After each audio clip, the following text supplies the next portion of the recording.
प्रणाम मित्रों, जय श्री हरि।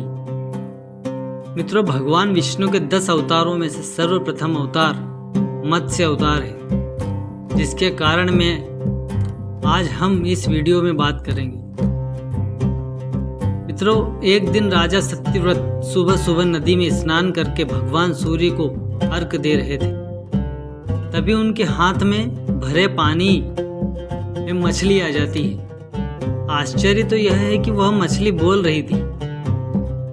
मछली ने राजा सत्यव्रत से कहा, हे राजा, तुम मुझे वापस इस नदी में मत फेंकना, नहीं तो मुझे बड़ी मछली खा जाएगी। मछली कहने लगी कि आप मुझे अपने महल में रखवा दीजिए। राजा हंसते हुए कहते हैं कि हाँ, क्यों नहीं, तुम जैसी छोटी मछली तो मेरे महल में आराम से रह सकती है। राजा को अहंकार हो गया था कि इस छोटी मछली को तो मैं किसी भी छोटे से पात्र में रख दूंगा। राजा ने उस मछली को नदी से ले जाकर महल में एक छोटे से बर्तन में रखवा दिया। परंतु कुछ ही समय बाद वह मछली इतनी बड़ी हो जाती है कि वह उस बर्तन में नहीं आ पाती। तब राजा कहते हैं कि इस मछली को और बड़े आकार के बर्तन में रखवा दो। मछली को और भी बड़े आकार के बर्तन में रखवा दिया जाता है, परंतु कुछ ही समय बाद उस मछली का आकार और भी बढ़ जाता है, वह उस बर्तन के बराबर हो जाती है। अब राजा चिंता में पड़ गया था और वह मछली से पूछता है कि तुम्हारा आकार इतना क्यों बढ़ रहा है, ऐसे तो तुम किसी भी बर्तन में नहीं रह सकती। तब मछली कहती है कि हे राजन, आपने तो स्वयं मुझे अपने महल में रखने का वचन दिया था। राजा कहता है, हे देव, मुझे क्षमा कर दीजिए, मैं अपने अहंकार में आपको पहचान ना सका, मुझ पर कृपा करें।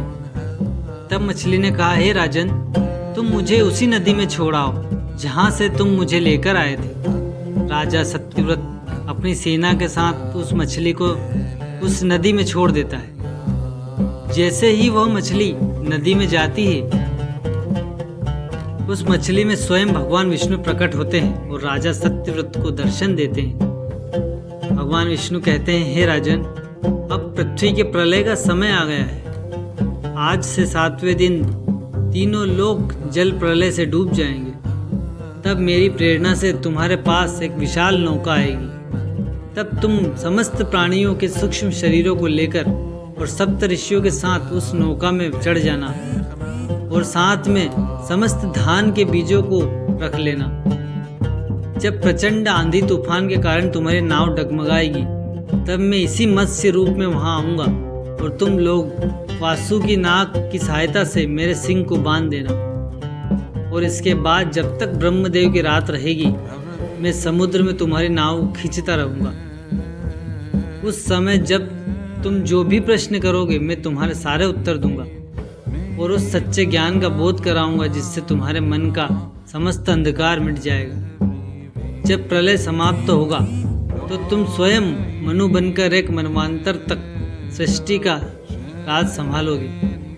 भगवान के आदेशानुसार राजा सत्यव्रत ने ऐसा ही किया। ठीक 7वें दिन धरती पर प्रलय का विस्फोट हुआ। भगवान की कृपा से सभी एक विशाल नौका में बैठ गए और प्रलय के थमने तक उसी नौका में बैठे रहे। मित्रों, इस प्रकार से भगवान विष्णु ने अपने मत्स्य रूप में आकर सृष्टि को संपूर्ण विनाश से बचाया और राजा सत्यव्रत को जो ज्ञान दिया वह आज भी मत्स्य पुराण में उपस्थित है। तो मित्रों, यह थी भगवान विष्णु के प्रथम अवतार की मत्स्य अवतार कथा, जिसका उद्देश्य प्रलय काल में मानव और मानव संस्कृति को बचाना था।